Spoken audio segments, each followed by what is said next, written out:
प्रिय बंधुओं, नमस्कार। आज हम चर्चा करेंगे जो लोग मंदिर जाते हैं और कुछ बातों का ख्याल नहीं रखते हैं, उन्हें पुण्य की जगह पाप ही प्राप्त होता है। इसे जानने के लिए थोड़ा हमें विस्तार से समझना होगा।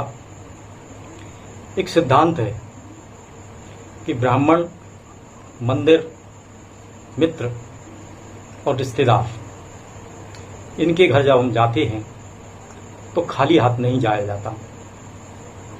इसी बात को ध्यान में रखकर हमें मंदिर जाना चाहिए, लेकिन इसमें इस बात का ख्याल रखना चाहिए, जो मंदिर सरकारी हैं या जिन मंदिरों के संचालक ट्रस्ट हैं या संस्थाएं हैं, ऐसे मंदिरों में प्रसाद नहीं चढ़ाना चाहिए, पैसा नहीं चढ़ाना चाहिए। उन मंदिरों में कोई सेवा कार्य नहीं करना चाहिए, जैसे झाड़ू लगाना और भी सफाई, पुताई, पेंटिंग, डेंटिंग, किसी भी कार्य के लिए पैसा नहीं देना चाहिए। जो लोग ऐसा करते हैं वे पुण्य की जगह पाप ही कमाते हैं।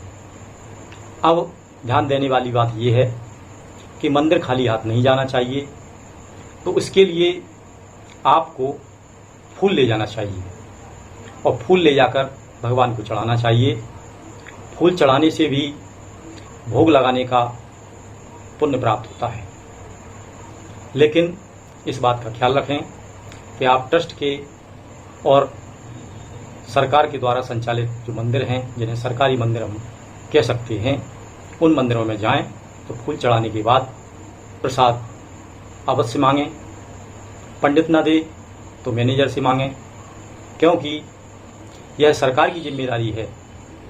वह हर सरकारी मंदिर और ट्रस्ट अपने मंदिरों के लिए मेंटेनेंस, प्रसाद, साफ सफाई, इन सब के लिए धन की व्यवस्था करना ट्रस्ट का और सरकार का काम है।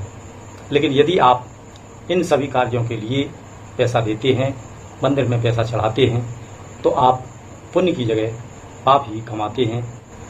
ध्यान रहे, जब आप सामान्य मंदिर जाते हैं जो ट्रस्ट और सरकार के अधीन नहीं हैं, उन मंदिरों में कम से कम 5 रुपया और प्रसाद अवश्य लेके जावें जो मंदिर में चढ़ावें।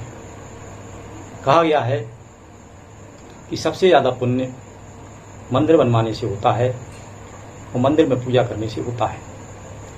लेकिन जहाँ ऐसी स्थिति है तो शास्त्रों ने कहा है कि मंदिर से अधिक पुण्य किसी ब्राह्मण को या उसके परिवार को, जो गुरु दीक्षित है, कर्मकांड के द्वारा ही अपनी जीविका चलाता है, उसे भोजन कराने से व उसे दान करने से, मंदिर में दान करने से अधिक पुण्य की प्राप्ति होती है। जय श्री राम।